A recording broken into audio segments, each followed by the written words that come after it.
नमोऽस्तु ते व्यासविशालबुद्धे फुल्लारविन्दायतपत्रनेत्रम् येन त्वया भारततैलपूर्णम् प्रज्वालितो ज्ञानमयः प्रदीपः वंशीविभूषितकरान्नवनीरदाभात् पीताम्बरादरुणबिम्बफलाधरोष्ठात् पूर्णेन्दुसुन्दरमुखादरविन्दनेत्रात् कृष्णात् परं किमपि तत्त्वमहं न जाने। करारविन्देन पदारविन्दं मुखारविन्दे विनिवेशयन्तं वटस्य पत्रस्य पुटे शयानं वालं मुकुन्दं मनसा स्मरामि। ब्रजे वसन्तं नवनीतचौरं गोपाङ्गनानां च दुकूलचौरम् अनेकजन्मार्जितपापचौरं चौराग्रगणं शीर्षां प्रपद्यते। चौराग्रगणं शीर्षां नमामि।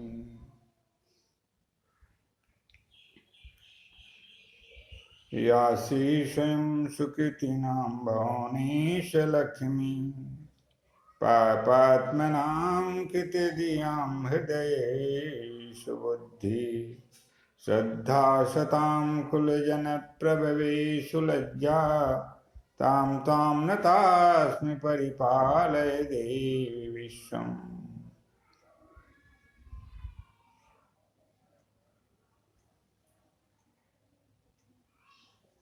अनन्तशास्त्रं बहुलाश्च विद्या अल्पस्य कालो बहुभिन्नता च यत् सारभूतं तदुपासनीयम् हंसो यथा क्षीरमिवाम्बुमध्यात्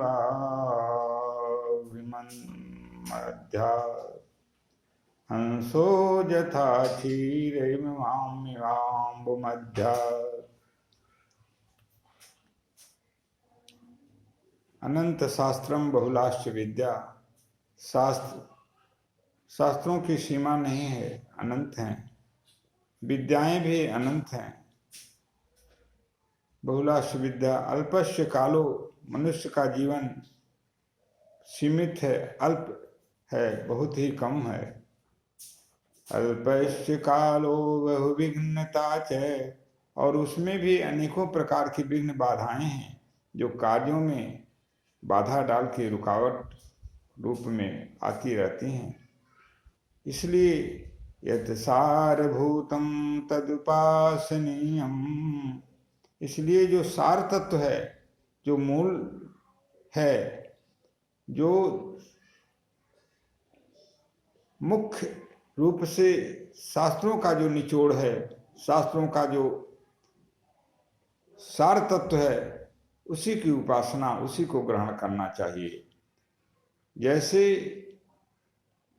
पानी और दूध दोनों में मिश्रित होने पर हंस पानी को अलग करके सिर्फ दूध को ग्रहण कर लेता है, उसी प्रकार से मानव जीवन को सार तत्व अर्थात परमात्मा, जो आदि कारण है सृष्टि के, परमेश्वरी माँ आदिशक्ति जगदम्बा जो सृष्टि की आदि कारण के रूप में विद्यमान है, उनसे जुड़कर ही हम सार तत्व की प्राप्ति कर सकते हैं। इसलिए प्रभु से जुड़ने की परम आवश्यकता है और उनसे जुड़ते हुए परमेश्वरी माँ आदिशक्ति जगदम्बा, इनके विविध रूप विविध नाम हैं, प्रभु के विविध रूप विविध नाम हैं। किसी भी रूप से जुड़कर हम अपना कल्याण एवं शिष्ट का कल्याण कर सकते हैं। इसलिए उनसे जुड़कर आत्म कल्याण करें और शिष्ट के कल्याण के पुण्य के भागी बने। आज आप लोगों के समक्ष हमारा विषय है मानव को सभी योनियों में श्रेष्ठ क्यों कहा गया। इसके पीछे कौन सा कारण छिपा हुआ है जिसके कारण मानव सभी योनियों में श्रेष्ठ योनि है। इस संदर्भ में गोस्वामी तुलसीदास जी संत शिरोमणि रामचरितमानस में लिखते हैं, नर तन समय नहीं कौन उदेहि, नर तन समय नहीं कौन उदेहि, जीव चराचर याचत तोहि, जीव चराचर याचत तेहि, नरक स्वर्ग अप वर्ग निसेनी, नरक स्वर्ग अपवर्ग निसेनी, ज्ञान विराग भगति शुभ देनी, ज्ञान विराग भगति शुभ देनी, सो तनु धरि हरि भजहि न जे नर, सो तन धरि हरि भजहि न जे नर, होहि विषयरत मंद मंद तर, होहि विषयरत मंद मंद तर, कांच किरीची बदले तेले, कांच किरीची बदले तेले, करते डारी परस में निदेहि, करते डारी परस में निदेहि। इस दुर्लभ मानव शरीर को प्राप्त करके जो भगवान की शरणागत नहीं होता है, जो भगवान से अपना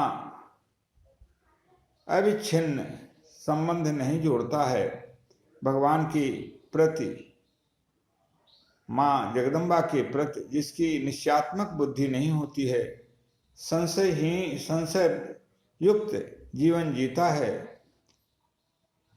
श्रद्धा और विश्वास के जो अटूट बंधन हैं, जो प्रभु से जोड़ने में पूर्ण रूप से सहायक हैं, उनका जिसके जीवन में अभाव हो जाता है और वे पूर्ण रूप से उसके जीवन में प्रतिष्ठित नहीं हो पाते हैं, ऐसे लोगों का जीवन इस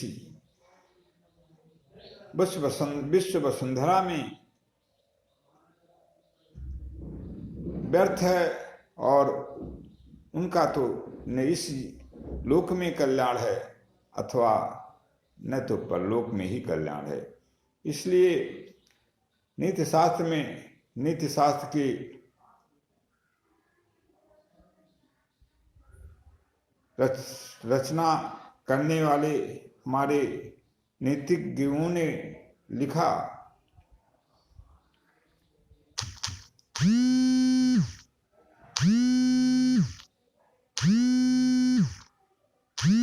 आहार विद्या भय मैथुनानि, समान चेतान नरान पशूनाम, आहार विद्या भय मैथुनानि, समान चेतानि नरान पशूनाम, ज्ञानम नराणाम अधिको विशेषो, ज्ञानेन हीनः पशुवे समाना, ज्ञानम नराणाम अधिको विशेषो, ज्ञानेन हीना पशुवे समाना। आहार सभी लोग लेते हैं, चराचर जगत में जिनके पास भी जीवन है सारे लोग आहार ग्रहण करते हैं, यहाँ तक कि वृक्ष आदि भी बिना पोषण के नहीं रहते हैं, उनको भी आहार की आवश्यकता होती है। ज्ञान शक्ति सब में है, मानो इतर प्राणियों में भी विद्या शक्ति है, ज्ञान शक्ति का अभाव है। विद्या शक्ति सब में है, सबको यह आभास है कि कौन मेरा हमारा हित करने वाला है, अहित करने वाला है। इस तरह की विद्या मानवेतर प्राणियों में भी पाई जाती है। भय जीवन संकट से बचने के लिए उपाय एवं भय सबको है। मैथुनानी पूरी सृष्टि मैथुनी संस्कृति, मैथुनी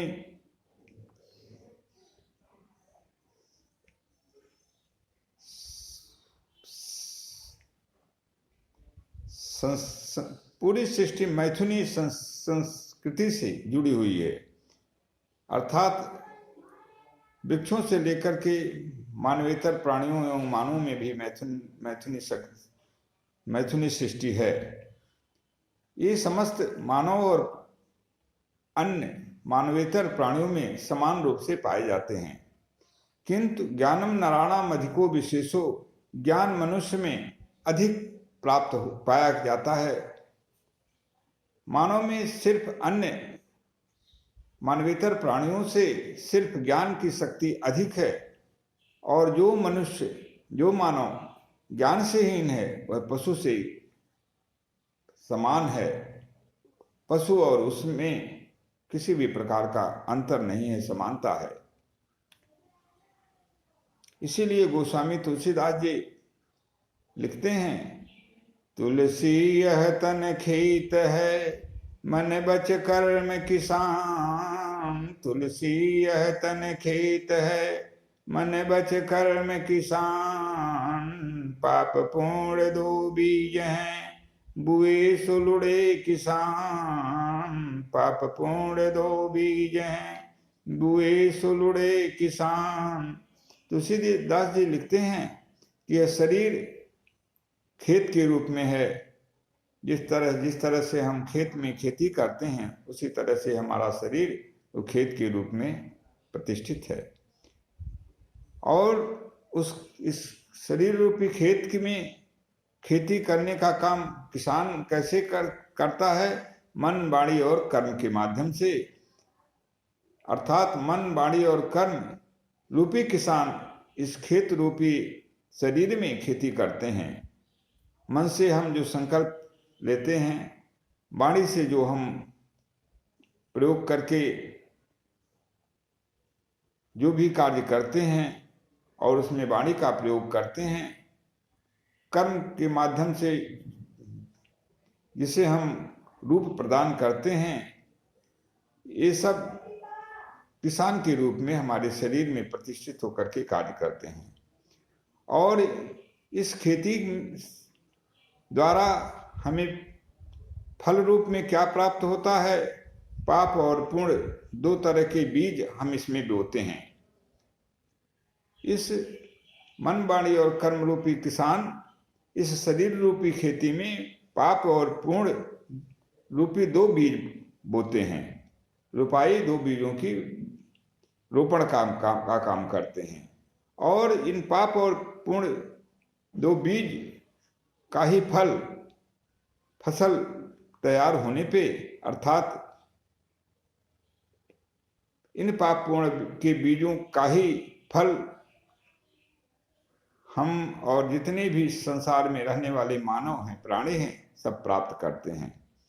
पाप का फल शुभदायी होता है, कल्याणप्रद होता है, इस लोक और परलोक में भी सुख देता है।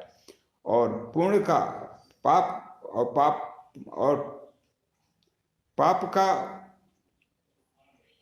पुण्य का फल इस लोक और परलोक में शुभदायक है, और फल सुखद परिणाम कारक है। और पूर्ण पाप रूपी जो बीज का फल है वह हमें यहाँ भी दुख देता है, और मरने के बाद भी लोकोत्तर जिस भी लोक में हम जाते हैं वहाँ दुख का ही कारण बनता है। इसलिए नीति शास्त्र में लिखा गया है, शुभेन कर्मणा सौख्यम दुखम पापेन कर्मणा कृतम फलति सर्वत्र ना कृतम भुंजते कुचित। सुखेन कर्मणा सौख्यम, सुख के द्वारा सुख की प्राप्ति शुभ कर्मों से होती है। शुभेन कर्मणा सौख्यम, शुभ कर्मों के द्वारा सुख की प्राप्ति होती है। दुखम पापेन कर्मणा, और पाप कर्मों के द्वारा हमें दुख की प्राप्ति होती है। कृतम फलति सर्वत्र, हर जगह कर्म ही फल देने वाला है, कर्मणा ही प्रधान है। कृतम फलति सर्वत्र ना कृतम भुंजते क्वचित, बिना कर्म की कोई भी फल को भोगता नहीं है। इसलिए शुभ कर्म की ही महानता है और हमेशा हर मानव को शुभ कर्म में ही प्रवृत्त होना चाहिए। कर्म की प्रधानता उपरोक्त पंक्तियों में विशद रूप से निरूपित की गई है। अतएव हमें कर्मों के बारे में जानना और उसका जीवन में प्रयोग करते हुए अपने जीवन को सुखमय बनाना चाहिए। निषिद्ध कर्मों का परित्याग किए बिना मानव का कभी भी कल्याण न तो हुआ है और न होगा। शास्त्र सम्मत वेदानुकूल कर्मों को ही कर्म की संज्ञा प्रदान की गई है, किंतु हम अज्ञानतावश कर्मों की व्याख्या करके पाप कर्मों में प्रवृत्त होते हैं और नरकीय जीवन जीने के लिए बाध्य हो जाते हैं और नरकगामी होते हैं। अतएव शुद्धाचरण एवं शुद्ध बुद्धि के बिना शुद्ध कर्म हो ही नहीं सकते। भगवत कृपा एवं भगवत आदेश जो वेद, धर्म, शास्त्र, उपनिषद, पुराण, संहिताओं के द्वारा वर्णित हैं, उनका जीवन में सदा प्रयोग करने से सर्व सिद्धि मिल जाती है। भगवत कृपा प्राप्त करें और शुद्धाचरण और शुद्ध कर्मों में प्रवृत्त हों। इन्हीं शब्दों के साथ आप लोगों से विदा लेते हैं पुनरागमन हेतु। जय मां, जय जगत पिता।